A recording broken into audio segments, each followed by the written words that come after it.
ವಿದ್ಯಾರ್ಥಿಗಳೇ, ಎಲ್ಲರಿಗೂ ಈ ದಿನದ ಆನ್ಲೈನ್ ತರಗತಿಗೆ ಸ್ವಾಗತ. ಇಂದು ನಾವು 10ನೇ ತರಗತಿಯ ಇತಿಹಾಸ ವಿಭಾಗದ 6ನೇ ಅಧ್ಯಾಯ ಭಾರತದ ಪ್ರಥಮ ಸ್ವಾತಂತ್ರ್ಯ ಸಂಗ್ರಾಮ ಈ ಪಾಠದ ಬಗ್ಗೆ ಅಧ್ಯಯನವನ್ನು ಮಾಡೋಣ.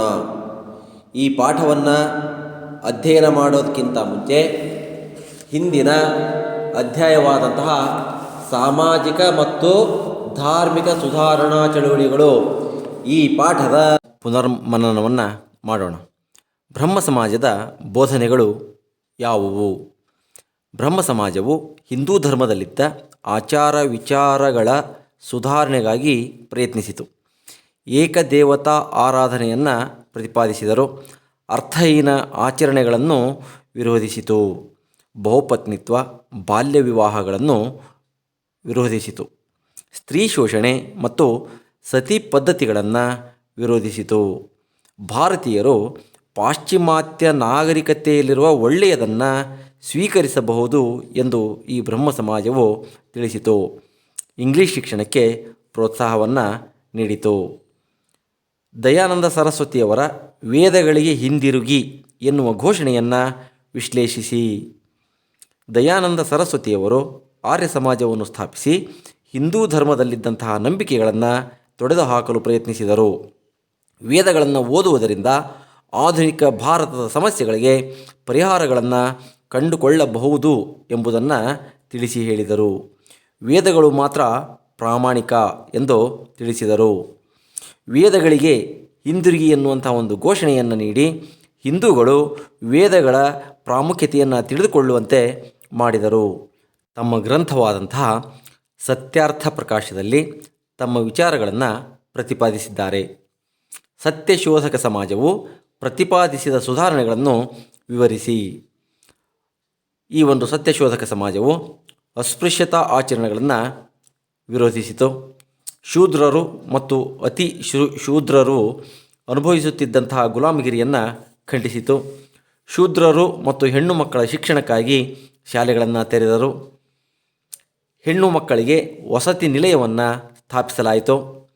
ಹಿಂದುಳಿದ ವರ್ಗ ಮತ್ತು ಹೆಣ್ಣು ಮಕ್ಕಳಿಗೆ ಸಮಾನತೆಯ ಹಕ್ಕನ್ನು ದೊರಕಿಸಿಕೊಡುವುದು ಇದರ ಉದ್ದೇಶವಾಗಿತ್ತು. ಸಮಾನತೆಯ ಆಶಯದ ತಳಹದಿಯ ಮೇಲೆ ಹೊಸ ಸಮಾಜವನ್ನು ನಿರ್ಮಿಸುವ ಉದ್ದೇಶವನ್ನು ಈ ಸತ್ಯಶೋಧಕ ಸಮಾಜವು ಹೊಂದಿತ್ತು. ಅಲಿಘರ್ ಚಳವಳಿಯ ಉದ್ದೇಶಗಳನ್ನು ವಿಶ್ಲೇಷಿಸಿ. ಸರ್ ಸೈಯದ್ ಅಹ್ಮದ್ ಖಾನ್ರವರು ಅಲಿಘರ್ ಚಳವಳಿಯನ್ನು ಆರಂಭಿಸಿದರು. ಮುಸಲ್ಮಾನರು ಕಾಲ ಬದಲಾದಂತೆ ಧರ್ಮವನ್ನು ಅರ್ಥೈಸಿಕೊಳ್ಳುವ ಪರಿಭಾವಿಸುವ ರೀತಿಯು ಬದಲಾಗಬೇಕು, ಇಲ್ಲವಾದಲ್ಲಿ ಧರ್ಮವೆಂಬುದು ಜಡವಾಗುತ್ತದೆ ಎಂದು ತಿಳಿ ಹೇಳಿದರು. ಸಂಪ್ರದಾಯ, ಮೌಢ್ಯಗಳು, ಅಜ್ಞಾನ ಮತ್ತು ಅವೈಜ್ಞಾನಿಕ ಮನೋಧರ್ಮದ ವಿರುದ್ಧ ಹೋರಾಡಿದರು. ಹೆಣ್ಣು ಮಕ್ಕಳು ವಿದ್ಯಾವಂತರಾಗಬೇಕೆಂದು ಸಾರಿದರು. ಪರದಾ ಪದ್ಧತಿ ಮತ್ತು ಬಹುಪತ್ನಿತ್ವಗಳನ್ನು ವಿರೋಧಿಸಿದರು. ರಾಮಕೃಷ್ಣ ಮಿಷನ್ನ ದೃಷ್ಟಿಕೋನವನ್ನು ವಿವರಿಸಿ. ರಾಮಕೃಷ್ಣ ಪರಮಹಂಸರ ಚಿಂತನೆ ಮತ್ತು ಆಶಯಗಳನ್ನು ಜನರಿಗೆ ತಲುಪಿಸುವ ಸಲುವಾಗಿ ಸ್ವಾಮಿ ವಿವೇಕಾನಂದರು ಈ ರಾಮಕೃಷ್ಣ ಮಿಷನ್ನನ್ನು ಸ್ಥಾಪಿಸಿದರು. ಸರ್ವಧರ್ಮ ಸಮನ್ವಯ ತತ್ವವನ್ನು ಪ್ರಚಾರ ಮಾಡುವುದು ಮತ್ತು ಅನುಷ್ಠಾನಗೊಳಿಸುವ ದೃಷ್ಟಿಕೋನವನ್ನು ಈ ಮಿಷನ್ ಹೊಂದಿತ್ತು. ಮೋಕ್ಷಕ್ಕಾಗಿ ದುಡಿಯಲು ಪ್ರಾರ್ಥನೆ ಮತ್ತು ಯೋಗ ಸಾಧನೆಗಳಷ್ಟೇ ಅಲ್ಲದೆ ಸಮಾಜ ಸೇವೆಯೂ ಮುಖ್ಯ ಎಂದು ಸಾರಿತು. ಅವರ ಚಿಂತನೆಯು ಭಾರತೀಯ ಸಂಸ್ಕೃತಿಯ ಆಧಾರವಾಗಿತ್ತು. ಅವರ ಪ್ರಕಾರ ಎಲ್ಲ ಧರ್ಮಗಳು ಸಮಾನ. ಜನರನ್ನು ವಿದ್ಯಾವಂತರನ್ನಾಗಿ ಮಾಡಬೇಕು, ಆ ಮೂಲಕ ಅವರ ಸುಧಾರಣೆಯನ್ನು ಅವರೇ ಮಾಡಿಕೊಳ್ಳುತ್ತಾರೆ ಎಂದು ಸಾರಿತು. ಪಾಶ್ಚಿಮಾತ್ಯರ ಅಂಧಾನುಕರಣೆಯನ್ನು ಬಿಡಬೇಕು. ಧರ್ಮದ ಕರ್ತವ್ಯ ಕರ್ತಲಲ್ಲಿರುವವರಿಗೆ ಬೆಳಕನ್ನು ನೀಡುವುದು, ಇಲ್ಲದಿದ್ದರೆ ಅದು ಧರ್ಮವೇ ಅಲ್ಲ. ಯಾರ ಆತ್ಮ ಬಡವರಿಗಾಗಿ ಮಿಡಿಯುವುದೋ ಅವನೇ ಮಹಾತ್ಮ, ಇಲ್ಲದಿದ್ದರೆ ಅವನು ದುರಾತ್ಮ ಎಂದು ಸಾರಿದರು. ಜಾತೀಯತೆ ಮತ್ತು ಅಸ್ಪೃಶ್ಯತೆಯನ್ನು ವಿರೋಧಿಸಿದರು. ಸ್ವಾಮಿ ವಿವೇಕಾನಂದರು ಯುವ ಶಕ್ತಿಯ ಪ್ರೇರಕರಾಗಿದ್ದರು ಹೇಗೆ ಎಂಬುದನ್ನು ವಿವರಿಸಿ. 1893ರಲ್ಲಿ ಸ್ವಾಮಿ ವಿವೇಕಾನಂದರು ಚಿಕಾಗೋ ವಿಶ್ವಧರ್ಮ ಸಮ್ಮೇಳನದಲ್ಲಿ ಭಾರತದ ಹಿರಿಮೆಯನ್ನು ಜಗತ್ತಿಗೆ ಸಾರಿದರು. ಭಾರತೀಯ ಸಂಸ್ಕೃತಿಯನ್ನು ವಿಶ್ವಕ್ಕೆ ಪರಿಚಯಿಸಿದರು. ಇವರು ಯುವಕರಿಗೆ ಪ್ರೇರಕ ಶಕ್ತಿಯಾಗಿದ್ದರು. ಏಳಿ ಎದ್ದೇಳಿ ಗುರಿ ಮುಟ್ಟುವ ತನಕ ನಿಲ್ಲದಿರಿ ಎಂದು ಯುವಕರಿಗೆ ಕರೆಯನ್ನು ನೀಡಿದರು. ಯುವಕರು ದೇಶದ ಶಕ್ತಿ ಎಂದು ನಂಬಿದ್ದರು. ಎನಿಬೆ ಸೆಂಟರ ಸುಧಾರಣಾ ಕ್ರಮಗಳು ಯಾವುವು? ಎನಿಬೆ ಸೆಂಟರು ಥಿಯೋಸಾಫಿಕಲ್ ಸೊಸೈಟಿಯ ಕಾರ್ಯಚಟುವಟಿಕೆಗಳನ್ನು ಭಾರತದಲ್ಲಿ ಆರಂಭಿಸಿ ಅದಕ್ಕೆ ನವಚೈತನ್ಯ ನೀಡಿದರು. ಇವರು ವೇದಾಂತ ಶಾಸ್ತ್ರದ ಬಗ್ಗೆ ವಿಶೇಷ ಜ್ಞಾನವನ್ನು ಹೊಂದಿದ್ದರು. ಐಹಿಕ ಸಂಪತ್ತಿನ ಮೇಲೆ ನಿಂತಿರುವಂತಹ ಪಶ್ಚಿಮದ ಸಂಸ್ಕೃತಿಗಿಂತ ಆಧ್ಯಾತ್ಮಿಕ ಶಕ್ತಿಯ ಮೇಲೆ ನಿಂತಿರುವ ಭಾರತದ ಸಂಸ್ಕೃತಿ ಶ್ರೇಷ್ಠವಾದದ್ದು ಎಂದು ಪ್ರತಿಪಾದಿಸಿದರು. ಭಗವದ್ಗೀತೆಯನ್ನು ಇಂಗ್ಲೀಷ್ ಭಾಷೆಗೆ ಅನುವಾದ ಮಾಡಿದರು. ಎಲ್ಲ ವರ್ಗಗಳಿಗೂ ಶಿಕ್ಷಣ ಸಿಗಬೇಕು ಎನ್ನುವಂಥದ್ದು ಅವರ ಆಶಯವಾಗಿತ್ತು. 1898ರಲ್ಲಿ ಬನಾರಸ್ನಲ್ಲಿ ಸೆಂಟ್ರಲ್ ಹಿಂದೂ ಕಾಲೇಜನ್ನು ಸ್ಥಾಪಿಸಿದರು. ಇದು ಮುಂದೆ ಬನಾರಸ್ ಹಿಂದೂ ವಿಶ್ವವಿದ್ಯಾಲಯವಾಗಿ ಪರಿವರ್ತನೆಯಾಯಿತು. ನ್ಯೂ ಇಂಡಿಯಾ ಮತ್ತು ಕಾಮನ್ವೆಲ್ ಎಂಬ ಪತ್ರಿಕೆಗಳನ್ನು ಆರಂಭಿಸಿದರು. ನಾರಾಯಣ ಗುರು ಧರ್ಮ ಪರಿಪಾಲನಾ ಯೋಗಂ ಸಂಘಟನೆಯ ಕೊಡುಗೆಗಳನ್ನು ತಿಳಿಸಿ. ನಾರಾಯಣ ಗುರು ತಮ್ಮ ಧರ್ಮ ಪರಿಪಾಲನಾ ಯೋಗಂ ಎಂಬ ಸಂಘಟನೆಯ ಮೂಲಕ ಸಾಮಾಜಿಕ ಪ್ರತಿರೋಧದ ಚಳುವಳಿಗಳನ್ನು ಆರಂಭಿಸಿದರು. ಮನುಷ್ಯ ಘನತೆಯಿಂದ ಬದುಕುವ ಸಮಾಜದ ನಿರ್ಮಾಣವೇ ಈ ಸಂಘಟನೆಯ ಉದ್ದೇಶವಾಗಿತ್ತು. ಮಾನವ ಕುಲ ಒಂದೇ ಎಂದು ಸಾರಿದರು. ಕೆಳ ಸಮುದಾಯಗಳ ಪ್ರವೇಶ ನಿರಾಕರಿಸುತ್ತಿದ್ದಂತಹ ದೇವಾಲಯಗಳಿಗೆ ಪರ್ಯಾಯ ದೇವಾಲಯಗಳನ್ನು ಕಟ್ಟಿಸಿದರು. ದೇವಾಲಯ ಪ್ರವೇಶ ಚಳುವಳಿಯನ್ನು ಸಹ ನಡೆಸಿದರು. ಪೆರಿಯಾರ್ ಚಳುವಳಿಯ ಮುಖ್ಯಾಂಶಗಳನ್ನು ಪಟ್ಟಿ ಮಾಡಿ. ಬ್ರಾಹ್ಮಣೇತರ ಚಳುವಳಿ ಎಂಬ ಹೊಸ ಬಗೆಯ ಚಳುವಳಿ ಪ್ರಾರಂಭವಾಯಿತು. ಬ್ರಾಹ್ಮಣೇತರ ಸಮುದಾಯಗಳು ತಮ್ಮ ಮೇಲೆ ಹೇರಲಾಗಿದ್ದ ಸಾಮಾಜಿಕ ನಿರ್ಬಂಧಗಳನ್ನು ತೊಡೆದುಹಾಕುವುದು, ತಮಿಳು ಭಾಷೆಯನ್ನು ದ್ರಾವಿಡ ಭಾಷೆ ಎಂದು ಕರೆದರು. ವರ್ಣಾಶ್ರಮ ಧರ್ಮದ ವಿರುದ್ಧವಾಗಿ ದ್ರಾವಿಡ ಚಳುವಳಿಯನ್ನು ಪ್ರಾರಂಭಿಸಿದರು. ಆರ್ಯ ಬ್ರಾಹ್ಮಣ ಎನ್ನುವ ಜನಾಂಗೀಯ ಶ್ರೇಷ್ಠತೆಯನ್ನು ತಿರಸ್ಕರಿಸಿದರು. ಕೇರಳದ ವೈಕಂನಲ್ಲಿ ಅಸ್ಪೃಶ್ಯರಿಗೆ ದೇವಾಲಯದ ಪ್ರವೇಶದ ಹಕ್ಕಿನ ಹೋರಾಟದಲ್ಲಿ ಭಾಗವಹಿಸಿದರು. ವಿದ್ಯಾರ್ಥಿಗಳೇ, ಇಲ್ಲಿಯವರೆಗೂ ಸಾಮಾಜಿಕ ಮತ್ತು ಧಾರ್ಮಿಕ ಸುಧಾರಣಾ ಚಳುವಳಿಗಳು ಈ ಪಾಠದ ಪುನರ್ ಮನನವನ್ನು ಮಾಡಿಕೊಂಡಿರಿ. ಈಗ 6ನೇ ಅಧ್ಯಾಯ ಭಾರತದ ಪ್ರಥಮ ಸ್ವಾತಂತ್ರ್ಯ ಸಂಗ್ರಾಮ. ಈ ಪಾಠದಲ್ಲಿ ನೀವು ಕಲಿಯುವಂತಹ ಒಂದು ಅಂಶಗಳೆಂದರೆ ಪ್ರಥಮ ಸ್ವಾತಂತ್ರ್ಯ ಸಂಗ್ರಾಮಕ್ಕೆ ಕಾರಣಗಳು, ದಂಗೆಯ ತತ್ಕ್ಷಣದ ಕಾರಣ, ದಂಗೆಯ ವಿಸ್ತರಣೆ ಮತ್ತು ಸ್ವರೂಪ, ದಂಗೆಯ ವಿಫಲತೆ ಮತ್ತು ಅದರ ಪರಿಣಾಮಗಳು. ವಿದ್ಯಾರ್ಥಿಗಳೇ, ಭಾರತಕ್ಕೆ ವ್ಯಾಪಾರವನ್ನು ಮಾಡುವಂತಹ ಉದ್ದೇಶವನ್ನು ಇಟ್ಟುಕೊಂಡು ಬಂದಂತಹ ಯುರೋಪಿಯನ್ರಲ್ಲಿ ಬ್ರಿಟಿಷರು ಯಶಸ್ಸನ್ನು ಕಂಡರು. ಭಾರತದಲ್ಲಿ ತಮ್ಮ ಅಧಿಕಾರ ಮತ್ತು ವಿಸ್ತರಣೆಯ ಉದ್ದೇಶದಿಂದಾಗಿ ಸಹಾಯಕ ಸೈನ್ಯ ಪದ್ಧತಿ ಮತ್ತು ದತ್ತು ಮಕ್ಕಳಿಗೆ ಹಕ್ಕಿಲ್ಲ ಎಂಬ ನೀತಿಗಳನ್ನು ಜಾರಿಗೆ ತಂದರು. ಈ ನೀತಿಗಳಿಂದಾಗಿ ಹಲವಾರು ಸಂಸ್ಥಾನಗಳು ಬ್ರಿಟಿಷರ ವಶವಾಗಿದ್ದವು. ಇದರಿಂದಾಗಿ ಅನೇಕ ಭಾರತೀಯರು ಅಸಮಾಧಾನಗೊಂಡರು. ಇವರ ಆಡಳಿತದ ಬಗ್ಗೆಯೂ ಸಹ ಜನರಲ್ಲಿ ಅಸಮಾಧಾನವಿತ್ತು. ಈ ಅಸಮಾಧಾನವು 1857ರಲ್ಲಿ ಮಹಾಪ್ರತಿಭಟನೆಯ ರೂಪದಲ್ಲಿ ಸ್ಫೋಟಿಸಿತ್ತು.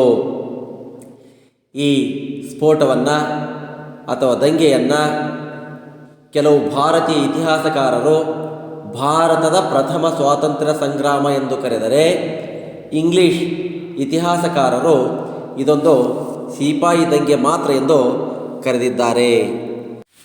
ವಿದ್ಯಾರ್ಥಿಗಳೇ, ಇಂದು ನಾವು ಪ್ರಥಮ ಸ್ವಾತಂತ್ರ್ಯ ಸಂಗ್ರಾಮಕ್ಕೆ ಕಾರಣವಾದಂತಹ ಅಂಶಗಳ ಬಗ್ಗೆ ನೋಡೋಣ. ಈ ಒಂದು ಸಂಗ್ರಾಮಕ್ಕೆ ಪ್ರಮುಖವಾದಂತಹ ಕಾರಣಗಳು ಅಂದರೆ ರಾಜಕೀಯ ಕಾರಣಗಳು, ಆರ್ಥಿಕ ಕಾರಣಗಳು, ಆಡಳಿತಾತ್ಮಕ ಕಾರಣಗಳು, ಸೈನಿಕ ಕಾರಣಗಳು ಮತ್ತು ದಂಗೆಯ ತತ್ಕ್ಷಣದ ಕಾರಣಗಳ ಬಗ್ಗೆ ನೋಡೋಣ. ಮೊದಲನೇದಾಗಿ ರಾಜಕೀಯ ಕಾರಣಗಳು. ಇದರಲ್ಲಿ ದತ್ತು ಮಕ್ಕಳಿಗೆ ಹಕ್ಕಿಲ್ಲ ಎನ್ನುವಂತಹ ಒಂದು ನೀತಿ, ಸಹಾಯಕ ಸೈನ್ಯ ಪದ್ಧತಿ, ಆನಂತರ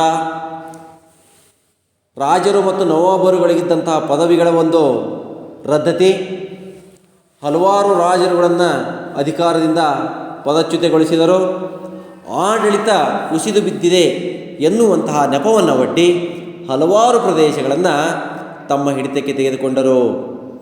ಬ್ರಿಟಿಷರು ಜಾರಿಗೆ ತಂದಿದ್ದಂತಹ ದತ್ತು ಮಕ್ಕಳಿಗೆ ಹಕ್ಕಿಲ್ಲ ಎನ್ನುವಂತಹ ಒಂದು ನೀತಿಯಿಂದಾಗಿ ಹಲವು ದೇಶೀಯ ರಾಜರುಗಳು ತಮ್ಮ ರಾಜ್ಯಗಳನ್ನು ಕಳೆದುಕೊಳ್ಳಬೇಕಾಯಿತು.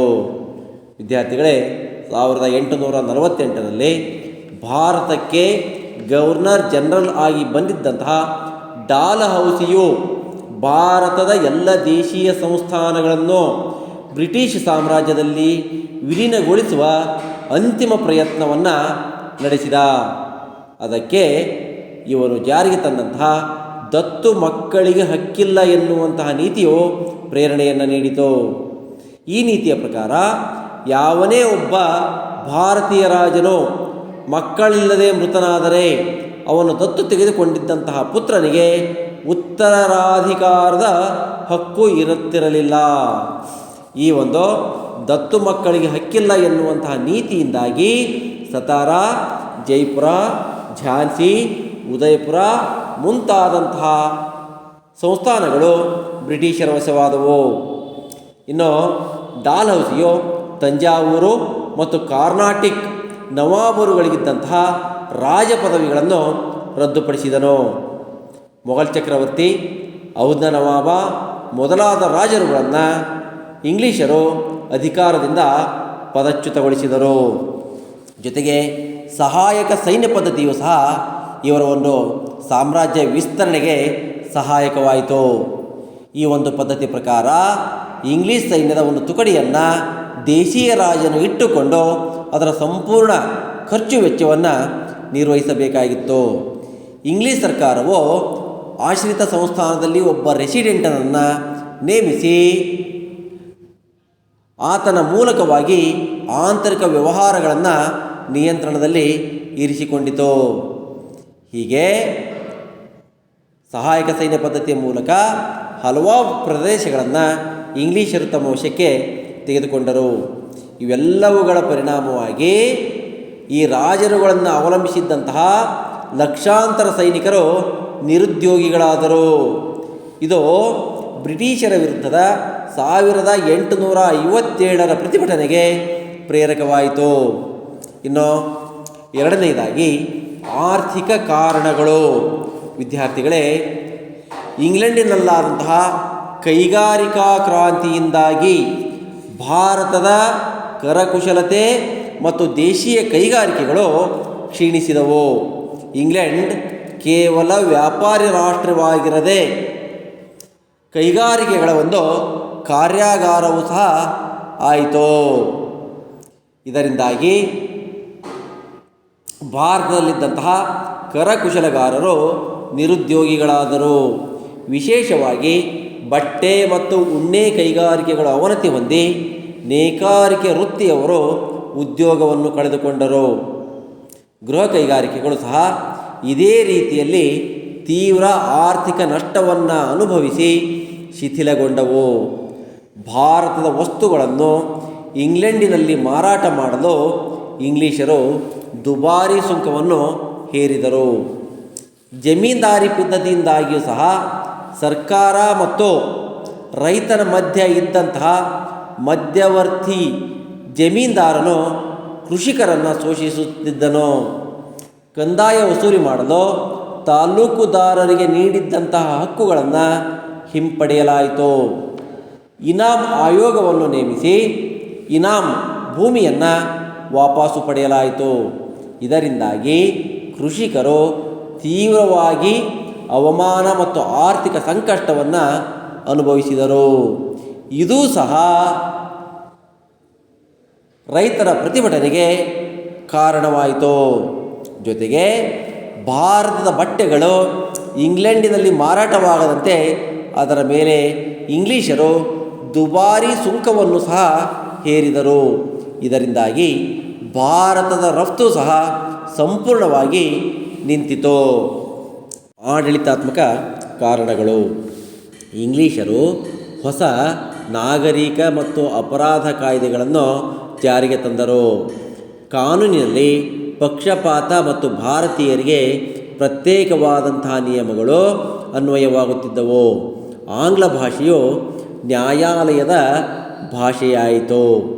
ಇಂಗ್ಲೀಷ್ ನ್ಯಾಯಾಧೀಶರು ಬಹುತೇಕವಾಗಿ ಇಂಗ್ಲೀಷರ ಪರವಾಗಿ ನ್ಯಾಯದಾನ ನೀಡುತ್ತಿದ್ದರು. ಹೊಸ ಕಾನೂನಿನ ಆಶಯಗಳು ಜನರಿಗೆ ಅರಿವಾಗಲಿಲ್ಲ. ಇವೆಲ್ಲವೂ ಆಡಳಿತಾತ್ಮಕ ಕಾರಣಗಳು. ಸೈನಿಕ ಕಾರಣಗಳು: ಬ್ರಿಟಿಷರ ಸೈನ್ಯದಲ್ಲಿದ್ದಂತಹ ಭಾರತೀಯ ಸಿಪಾಯಿಗಳ ಸ್ಥಿತಿಯು ಗಂಭೀರವಾಗಿತ್ತು. ಆಂಗ್ಲ ಸೈನಿಕರಿಗಿದ್ದ ಸ್ಥಾನಮಾನ, ವೇತನ, ಬಡ್ತಿಯ ಅವಕಾಶಗಳು ಭಾರತೀಯ ಸಿಪಾಯಿಗಳಿಗೆ ಇರಲಿಲ್ಲ. ಭಾರತೀಯ ಸೈನಿಕರನ್ನು ಸಾಗರೋತ್ತರ ಸೇವೆಗೆ ಒತ್ತಾಯಿಸಿದ್ದು ಧಾರ್ಮಿಕವಾಗಿ ಸೈನಿಕರನ್ನು ಪ್ರಚೋದಿಸಿತು. ಇಂಗ್ಲೀಷರು ಭಾರತೀಯ ಸೈನಿಕರ ಹಾಗೂ ಇಂಗ್ಲೀಷ್ ಸೈನಿಕರ ನಡುವೆ ತಾರತಮ್ಯವನ್ನು ಮಾಡುತ್ತಿದ್ದರು. ಉನ್ನತ ಹುದ್ದೆಗಳೆಲ್ಲ ಇಂಗ್ಲೀಷ್ ಸೈನಿಕರಿಗೆ ಮೀಸಲಾಗಿದ್ದವು. ದಂಗೆಯ ತತ್ಕ್ಷಣದ ಕಾರಣ: ಇಂಗ್ಲೀಷ್ ಸೇನೆಯಲ್ಲಿದ್ದಂತಹ ಹೆಚ್ಚಿನ ಪ್ರಮಾಣದ ಭಾರತೀಯ ಸಿಪಾಯಿಗಳು ತಾವೆಲ್ಲರೂ ಒಂದಾಗಿ ಹೋರಾಡಿದರೆ ಇಂಗ್ಲೀಷರನ್ನು ಭಾರತದಿಂದ ಓಡಿಸಬಹುದು ಎಂಬ ಆತ್ಮವಿಶ್ವಾಸವನ್ನು ಹೊಂದಿದ್ದರು. ಇಂಗ್ಲೀಷ್ ಸೈನ್ಯದಲ್ಲಿ ಅಂದಾಜು 40,000 ಇಂಗ್ಲೀಷ್ ಸೈನಿಕರಿದ್ದು ಭಾರತೀಯ ಸೈನಿಕರ ಸಂಖ್ಯೆ 2,00,000ಕ್ಕೂ ಮೀರಿದ್ದಿತು. ಈ ಸಂಖ್ಯಾಬಲವೇ ಭಾರತೀಯ ಸೈನಿಕರಲ್ಲಿ ತಾವೆಲ್ಲ ಒಗ್ಗಟ್ಟಾಗಿ ಹೋರಾಡಿದರೆ ಇಂಗ್ಲೀಷರನ್ನು ಭಾರತದಿಂದ ಓಡಿಸಬಹುದೆಂಬ ಆತ್ಮಸ್ಥೈರ್ಯ ಮೂಡಿತು. ಇಂಗ್ಲೀಷರ ಪಕ್ಷಪಾತ ನೀತಿಯಿಂದ ಬೇಸತ್ತಿದ್ದಂತಹ ಸಿಪಾಯಿಗಳಿಗೆ ಹೊಸ ಸಂಗತಿಯೊಂದು ದಂಗೆ ಏಳಲು ಕಾರಣವಾಯಿತು. ಈ ಸನ್ನಿವೇಶದಲ್ಲಿ ಸೈನಿಕರಿಗೆ ರಾಯಲ್ ಎನ್ಫೀಲ್ಡ್ ಎಂಬ ನವೀನ ಬಂದೂಕುಗಳನ್ನು ನೀಡುತ್ತಿದ್ದರು.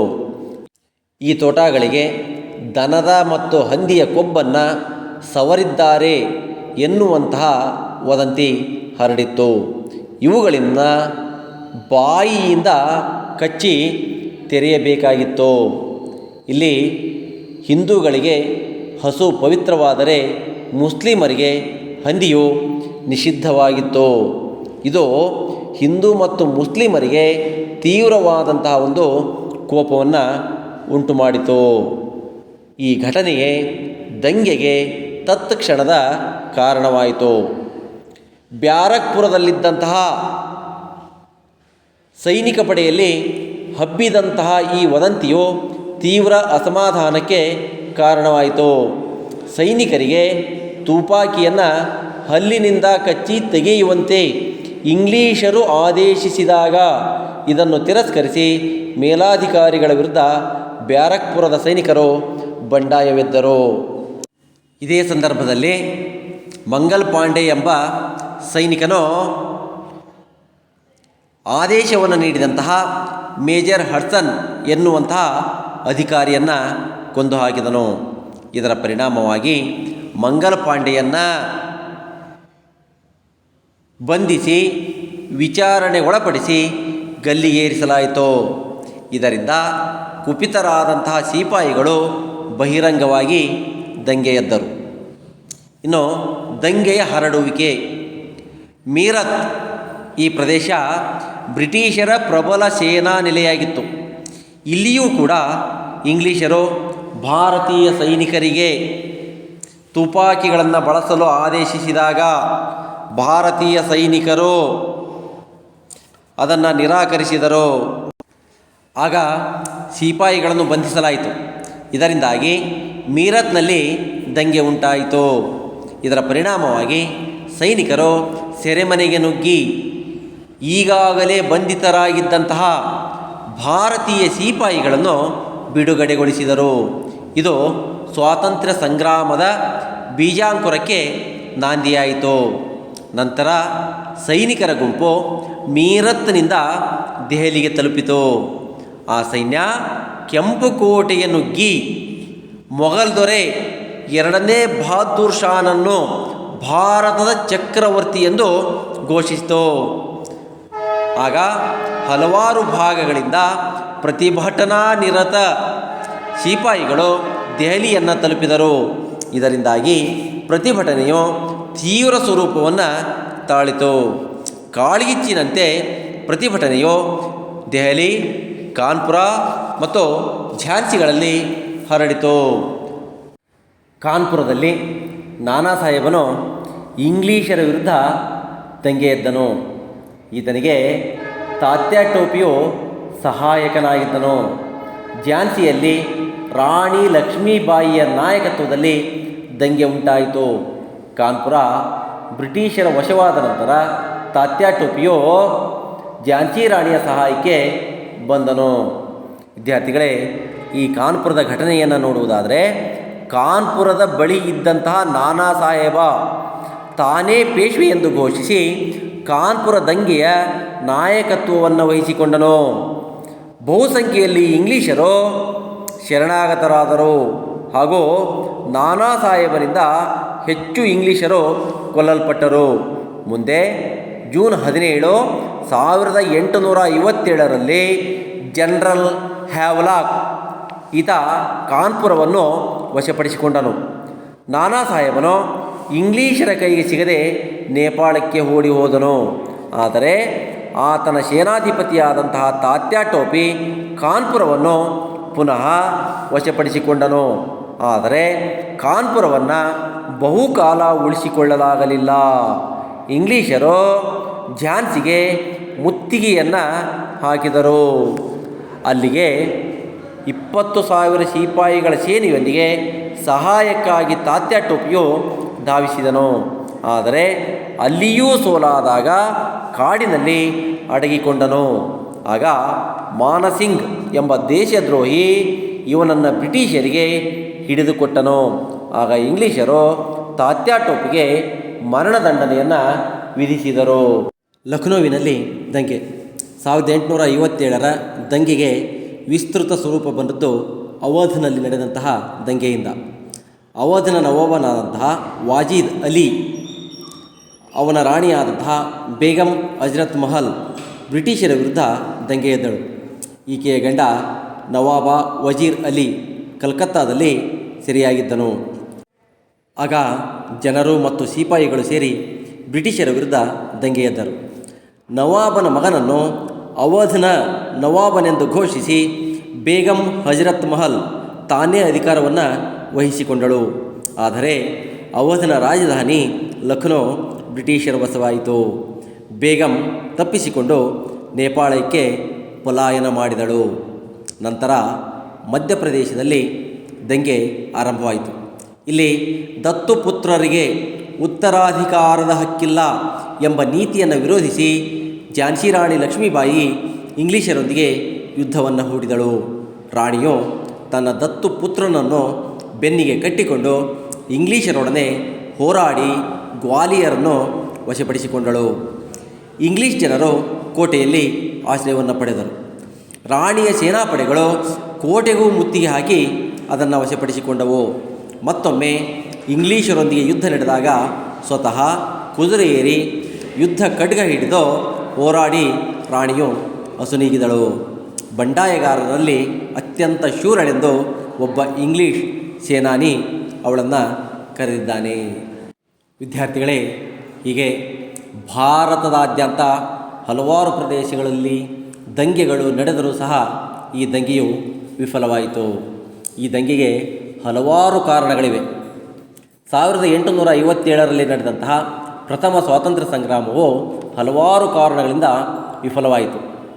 ಅದಕ್ಕೆ ಕಾರಣಗಳೆಂದರೆ, ಈ ದಂಗೆಯು ಇಡೀ ಭಾರತವನ್ನು ವ್ಯಾಪಿಸಿದಂತಹ ದಂಗೆಯಾಗಿರಲಿಲ್ಲ.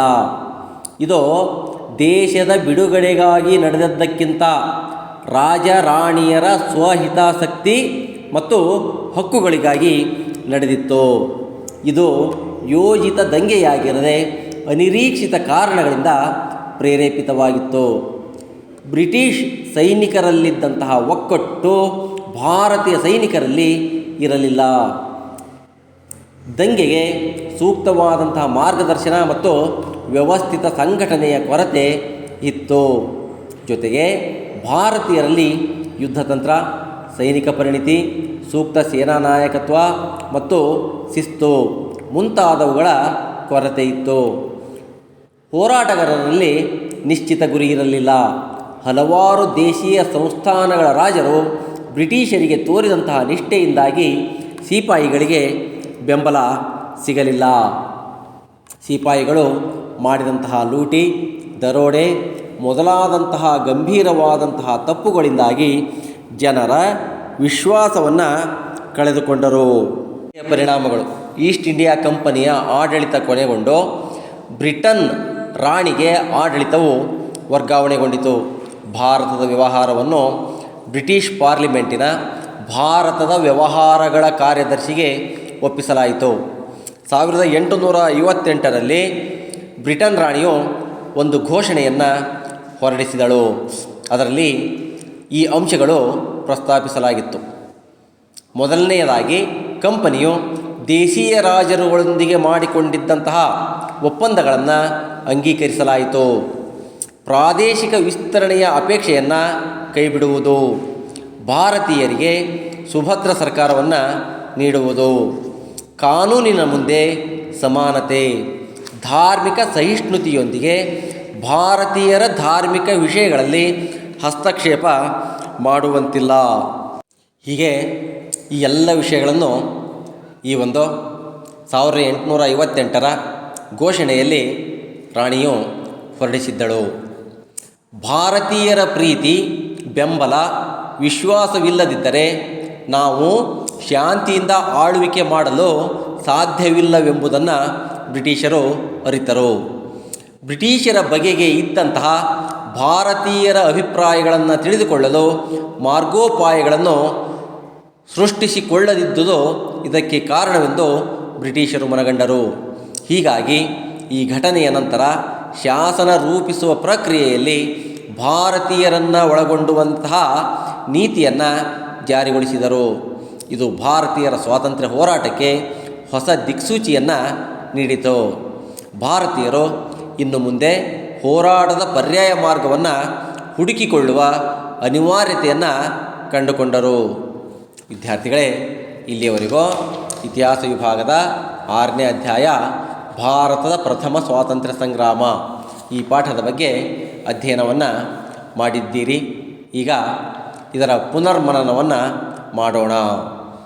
ವಿದ್ಯಾರ್ಥಿಗಳೇ, ಭಾರತದ ಪ್ರಥಮ ಸ್ವಾತಂತ್ರ್ಯ ಸಂಗ್ರಾಮಕ್ಕೆ ರಾಜಕೀಯ ಕಾರಣಗಳು ಹೇಗೆ ಪುಷ್ಟಿಯನ್ನು ನೀಡಿದವು? ಬ್ರಿಟಿಷರು ಜಾರಿಗೆ ತಂದಿದ್ದಂತಹ ದತ್ತು ಮಕ್ಕಳಿಗೆ ಹಕ್ಕಿಲ್ಲ ಎಂಬ ನೀತಿಯಿಂದಾಗಿ ಹಲವು ದೇಶೀಯ ರಾಜರು ತಮ್ಮ ರಾಜ್ಯಗಳನ್ನು ಕಳೆದುಕೊಳ್ಳಬೇಕಾಯಿತು. ಈ ನೀತಿಯಿಂದಾಗಿ ಸತಾರಾ, ಜೈಪುರ, ಝಾನ್ಸಿ, ಉದಯಪುರ ಮೊದಲಾದಂತಹ ಸಂಸ್ಥಾನಗಳು ಬ್ರಿಟಿಷರ ವಶವಾದವು. ಡಾಲ್ಹೌಸಿಯು ತಂಜಾವೂರು ಮತ್ತು ಕಾರ್ನಾಟಿಕ್ ನವಾಬರಿಗಿದ್ದಂತಹ ರಾಜ ಪದವಿಗಳನ್ನು ರದ್ದುಪಡಿಸಿದನು. 1857ರ ದಂಗೆಯಲ್ಲಿ ಚಕ್ರವರ್ತಿ ಮತ್ತು ಅವಧನ ನವಾಬ ಮುಂತಾದಂತಹ ರಾಜರುಗಳನ್ನು ಇಂಗ್ಲಿಷರು ಅಧಿಕಾರದಿಂದ ಪದಚ್ಯುತಗೊಳಿಸಿದರು. ಇವೆಲ್ಲವುಗಳ ಪರಿಣಾಮವಾಗಿ ಈ ರಾಜರುಗಳನ್ನು ಅವಲಂಬಿಸಿದಂತಹ ಲಕ್ಷಾಂತರ ಸೈನಿಕರು ನಿರುದ್ಯೋಗಿಗಳಾದರು. ಇದು ಬ್ರಿಟಿಷರ ವಿರುದ್ಧದ 1857ರ ಪ್ರತಿಭಟನೆಗೆ ಪ್ರೇರಕವಾಯಿತು. 1857ರ ದಂಗೆಗೆ ಆರ್ಥಿಕ ಬದಲಾವಣೆಗಳು ಹೇಗೆ ಕಾರಣವಾದವು? ವಿದ್ಯಾರ್ಥಿಗಳೇ, ಇಂಗ್ಲೆಂಡಿನಲ್ಲಾದಂತಹ ಕೈಗಾರಿಕಾ ಕ್ರಾಂತಿಯಿಂದ ಭಾರತದಲ್ಲಿದ್ದಂತಹ ಕರಕುಶಲತೆ ಮತ್ತು ದೇಶೀಯ ಕೈಗಾರಿಕೆಗಳು ಕ್ಷೀಣಿಸಿದವು. ಇಂಗ್ಲೆಂಡ್ ಕೇವಲ ವ್ಯಾಪಾರಿ ರಾಷ್ಟ್ರವಾಗಿರದೆ ಕೈಗಾರಿಕೆಗಳ ಕಾರ್ಯಾಗಾರವಾಯಿತು. ಇದರಿಂದಾಗಿ ಭಾರತದಲ್ಲಿದ್ದಂತಹ ಕರಕುಶಲಗಾರರು ನಿರುದ್ಯೋಗಿಗಳಾದರು. ಅದರಲ್ಲೂ ಬಟ್ಟೆ ಮತ್ತು ಉಣ್ಣೆ ಕೈಗಾರಿಕೆಗಳು ಅವನತಿಯನ್ನು ಹೊಂದಿದವು. ಇದರ ಪರಿಣಾಮವಾಗಿ ನೇಕಾರಿಕೆ ವೃತ್ತಿಯವರು ಉದ್ಯೋಗಗಳನ್ನು ಕಳೆದುಕೊಂಡರು. ಜೊತೆಗೆ ಗೃಹ ಕೈಗಾರಿಕೆಗಳು ಸಹ ಇದೇ ರೀತಿಯಲ್ಲಿ ತೀವ್ರ ಆರ್ಥಿಕ ನಷ್ಟವನ್ನು ಅನುಭವಿಸಿ ಶಿಥಿಲಗೊಂಡವು. ಭಾರತದ ವಸ್ತುಗಳನ್ನು ಇಂಗ್ಲೆಂಡಿನಲ್ಲಿ ಮಾರಲು ಇಂಗ್ಲೀಷರು ದುಬಾರಿ ಸುಂಕವನ್ನು ಹೇರಿದರು. ಜಮೀನ್ದಾರಿ ಪದ್ಧತಿಯಿಂದಾಗಿ ಸರ್ಕಾರ ಮತ್ತು ರೈತನ ಮಧ್ಯೆ ಇದ್ದಂತಹ ಮಧ್ಯವರ್ತಿ ಜಮೀನ್ದಾರನು ಕೃಷಿಕರನ್ನು ಶೋಷಿಸುತ್ತಿದ್ದನು. ಇನಾಮ್ ಆಯೋಗವನ್ನು ರಚಿಸಿ ಇನಾಮ್ ಭೂಮಿಯನ್ನು ವಾಪಸ್ಸು ಪಡೆಯಲಾಯಿತು. ಇವೆಲ್ಲವೂ ಸಹ 1857ರ ದಂಗೆಗೆ ಕಾರಣವಾದವು. 1857ರ ದಂಗೆಗೆ ತತ್ಕ್ಷಣದ ಕಾರಣಗಳಾವುವು? ವಿದ್ಯಾರ್ಥಿಗಳೇ, ಇಲ್ಲಿ ರಾಯಲ್ ಎನ್ಫೀಲ್ಡ್ ಎನ್ನುವಂಥ ಬಂದೂಕುಗಳಿಗೆ ದನದ ಮತ್ತು ಹಂದಿಯ ಕೊಬ್ಬನ್ನು ಸವರಿದ್ದಾರೆ ಎನ್ನುವಂಥ ಒಂದು ವದಂತಿ ಹರಡಿತ್ತು. ಇದು 1857ರ ದಂಗೆಗೆ ತತ್ಕ್ಷಣದ ಒಂದು ಕಾರಣವಾಗಿತ್ತು. 1857ರ ದಂಗೆಯ ವಿಫಲತೆಗೆ ಕಾರಣಗಳನ್ನು ಪಟ್ಟಿ ಮಾಡಿ. ಈ ದಂಗೆಯು ಇಡೀ ಭಾರತವನ್ನು ವ್ಯಾಪಿಸಿದ ದಂಗೆಯಾಗಿರಲಿಲ್ಲ. ದೇಶದ ಬಿಡುಗಡೆಗಾಗಿ ನಡೆದದ್ದಕ್ಕಿಂತ ರಾಜರಾಣಿಯರ ಸ್ವಹಿತಾಸಕ್ತಿ ಮತ್ತು ಹಕ್ಕುಗಳಿಗಾಗಿ ನಡೆದಿತ್ತು. ಈ ದಂಗೆಯು ಯೋಜಿತ ದಂಗೆಯಾಗಿರದೆ ಅನಿರೀಕ್ಷಿತ ಕಾರಣಗಳಿಂದ ಪ್ರೇರೇಪಿತವಾಗಿತ್ತು. ಬ್ರಿಟಿಷ್ ಸೈನ್ಯದಲ್ಲಿದ್ದಂತೆ ಭಾರತೀಯ ಸೈನಿಕರಲ್ಲಿ ಒಗ್ಗಟ್ಟು ಇರಲಿಲ್ಲ. ದಂಗೆಗೆ ಸೂಕ್ತವಾದಂಥ ಮಾರ್ಗದರ್ಶನ ಮತ್ತು ವ್ಯವಸ್ಥಿತ ಸಂಘಟನೆಯ ಕೊರತೆ ಇತ್ತು. ಭಾರತೀಯರಲ್ಲಿ ಯುದ್ಧತಂತ್ರ, ಸೈನಿಕ ಪರಿಣಿತಿ, ಸೂಕ್ತ ಸೇನಾ ನಾಯಕತ್ವ, ಶಿಸ್ತು ಮೊದಲಾದವುಗಳ ಕೊರತೆ ಇತ್ತು. ಹೋರಾಟಗಾರರಲ್ಲಿ ನಿಶ್ಚಿತ ಗುರಿ ಇರಲಿಲ್ಲ. ಹಲವಾರು ದೇಶೀಯ ಸಂಸ್ಥಾನಗಳ ರಾಜರು ಬ್ರಿಟಿಷರಿಗೆ ತೋರಿದಂಥ ನಿಷ್ಠೆಯಿಂದಾಗಿ ಸಿಪಾಯಿಗಳಿಗೆ ಬೆಂಬಲ ನೀಡಲಿಲ್ಲ. ಸಿಪಾಯಿಗಳು ಮಾಡಿದಂತಹ ಲೂಟಿ, ದರೋಡೆ ಮೊದಲಾದಂತಹ ಗಂಭೀರವಾದಂತಹ ತಪ್ಪುಗಳಿಂದಾಗಿ ಜನರ ವಿಶ್ವಾಸವನ್ನು ಕಳೆದುಕೊಂಡರು. 1858ರ ಬ್ರಿಟನ್ ರಾಣಿಯ ಘೋಷಣೆಯಲ್ಲಿದ್ದಂಥ ಅಂಶಗಳಾವುವು? ಕಂಪನಿಯು ದೇಶೀಯ ರಾಜರೊಂದಿಗೆ ಮಾಡಿಕೊಂಡಿದ್ದಂಥ ಒಪ್ಪಂದಗಳನ್ನು ಅಂಗೀಕರಿಸಲಾಯಿತು. ಪ್ರಾದೇಶಿಕ ವಿಸ್ತರಣೆಯ ಅಪೇಕ್ಷೆಯನ್ನು ಕೈಬಿಡುವುದು, ಭಾರತೀಯರಿಗೆ ಸುಭದ್ರ ಸರ್ಕಾರವನ್ನು ನೀಡುವುದು, ಕಾನೂನಿನ ಮುಂದೆ ಸಮಾನತೆ, ಧಾರ್ಮಿಕ ಸಹಿಷ್ಣುತೆಯೊಂದಿಗೆ ಭಾರತೀಯರ ಧಾರ್ಮಿಕ ವಿಷಯಗಳಲ್ಲಿ ಹಸ್ತಕ್ಷೇಪ ಮಾಡುವಂತಿಲ್ಲ. ಇವೆಲ್ಲವೂ 1858ರ ಬ್ರಿಟನ್ ರಾಣಿಯ ಘೋಷಣೆಯಲ್ಲಿದ್ದಂತಹ ಅಂಶಗಳು. ವಿದ್ಯಾರ್ಥಿಗಳೇ, ಹೀಗೆ ಈ ತರಗತಿಯ ಅಥವಾ ಈ ಪಾಠದ ಪುನರ್ಮನನವನ್ನು ಮಾಡಿಕೊಂಡಿರಿ. ಈಗ ನಿಮಗೆ ಗೃಹ ಕಾರ್ಯವನ್ನು ನೀಡುತ್ತೇನೆ. ಆ ಗೃಹ ಕಾರ್ಯವನ್ನು ಮಾಡಿಕೊಂಡು ಬಂದು ನಿಮ್ಮ ಶಿಕ್ಷಕರಿಗೆ ತೋರಿಸಿ. ಈ ವಾಕ್ಯಗಳಲ್ಲಿ ಬಿಟ್ಟ ಸ್ಥಳಗಳಲ್ಲಿ ಸೂಕ್ತ ಉತ್ತರವನ್ನು ತುಂಬಿರಿ. 1857ರ ದಂಗೆಯನ್ನು ಬ್ರಿಟಿಷ್ ಇತಿಹಾಸಕಾರರು ಡ್ಯಾಶ್ ಎಂದು ಕರೆದಿದ್ದಾರೆ. ಡಾಲಹೌಸಿಯು ಜಾರಿಗೆ ತಂದ ನೀತಿ ಡ್ಯಾಶ್. 1857ರ ದಂಗೆಯ ಸಮಯದಲ್ಲಿ ಬ್ರಿಟಿಷ್ ಅಧಿಕಾರಿಯನ್ನು ಕೊಂದವನು ಡ್ಯಾಶ್. ಝಾನ್ಸಿ ರಾಣಿಯು ಬ್ರಿಟಿಷರ ವಿರುದ್ಧದ ದಂಗೆಯಲ್ಲಿ ಡ್ಯಾಶನ್ನು ವಶಪಡಿಸಿಕೊಂಡಳು. ಇನ್ನು ಎರಡನೇ ಭಾಗದಲ್ಲಿ ಈ ಪ್ರಶ್ನೆಗಳಿಗೆ ಉತ್ತರಿಸಿರಿ. ದತ್ತು ಮಕ್ಕಳಿಗೆ ಹಕ್ಕಿಲ್ಲ ಎಂಬ ನೀತಿಯಿಂದಾದ ಪರಿಣಾಮಗಳು ಯಾವುವು? 1857ರ ಆರ್ಥಿಕ ಬದಲಾವಣೆಗಳು ಹೇಗೆ ಕಾರಣವಾದವು? ವಿವರಿಸಿ. 1857ರ ದಂಗೆಯಲ್ಲಿ ಸೈನಿಕರ ಧಾರ್ಮಿಕ ಮನೋಭಾವವನ್ನು ಪ್ರಚೋದಿಸಿದ ಅಂಶಗಳಾವುವು? ಪ್ರಥಮ ಸ್ವಾತಂತ್ರ್ಯ ಸಂಗ್ರಾಮಕ್ಕೆ ತತ್ಕ್ಷಣದ ಕಾರಣಗಳು ಯಾವುವು? ದಂಗೆಯ ವಿಫಲತೆಗೆ ಕಾರಣಗಳನ್ನು ಪಟ್ಟಿ ಮಾಡಿರಿ. 1858ರ ಬ್ರಿಟನ್ ರಾಣಿಯ ಘೋಷಣೆಯಲ್ಲಿದ್ದಂಥ ಅಂಶಗಳು ಯಾವುವು? ಯೋಜಿತ ಕಾರ್ಯ 1857ರ ದಂಗೆಯಲ್ಲಿ ಭಾಗವಹಿಸಿದಂತಹ ನಾಯಕರುಗಳ ಭಾವಚಿತ್ರಗಳನ್ನು ಸಂಗ್ರಹಿಸಿ ವಿವರಣೆಯನ್ನು ಬರೆಯಿರಿ. ಎಲ್ಲರಿಗೂ ಧನ್ಯವಾದಗಳು.